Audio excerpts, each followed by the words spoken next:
And my favorite foods to eat are grown locally and flavored globally.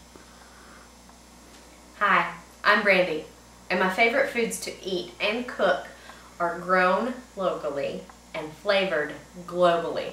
So today I'm going to show you how to make fried green tomato pakoras.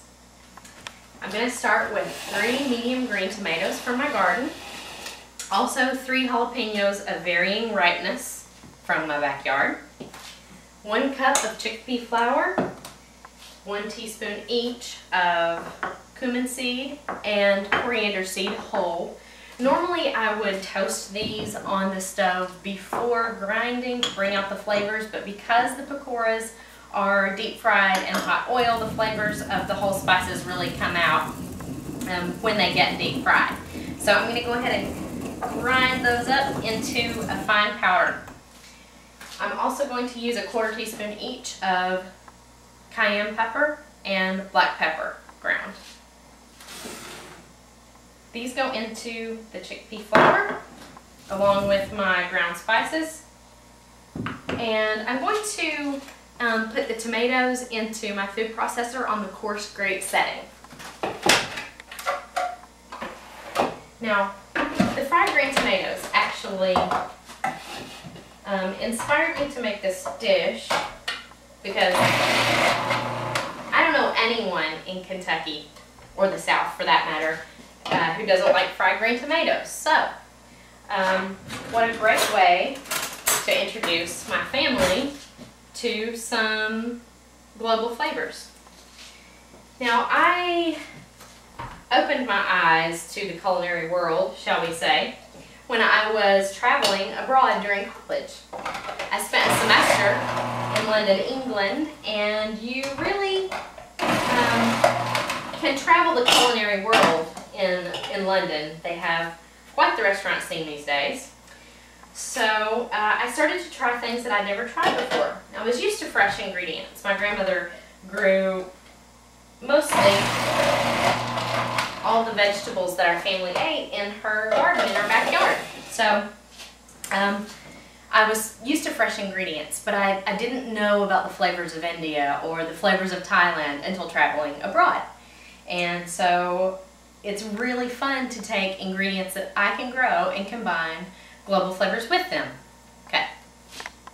Ready. Okay, so to my chickpea flour, I added my ground cumin and coriander along with the cayenne pepper and black pepper.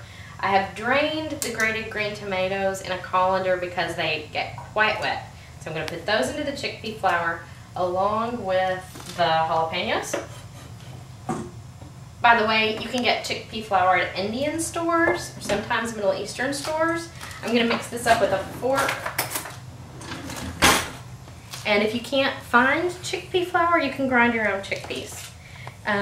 The green tomatoes are probably wet enough to get this to come together by themselves. But if your mixture seems to be a little too dry, you want these to stick together in the oil, so you might want to add a little bit of water to your mixture, and I think I'm going to add about a 1/4 cup right now. Okay. Yes, whenever you're ready. Okay, now we're going to take this pakora batter and place it into hot oil around 350, 375 degrees. They should cook fairly quickly and brown fairly quickly, so if they're sitting there in the oil and not sizzling very well, then your oil needs to be hotter. I use canola oil for this because I don't want any extra flavor added to these. I have plenty of flavor in the batter already. These should just take about a minute per side.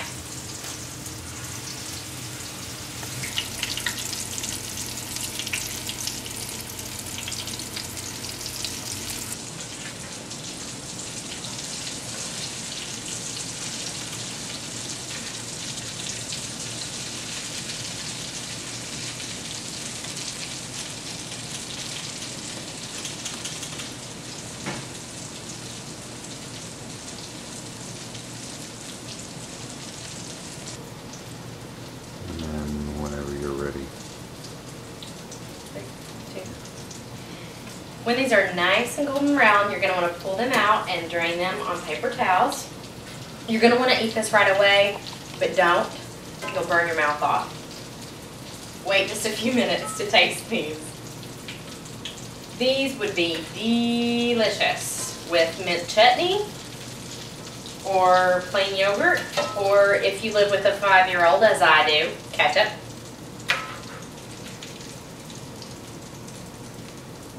One of them fell apart there.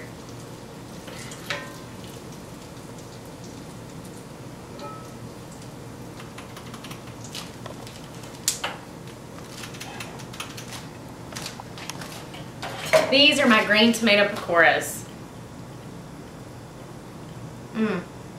Delicious.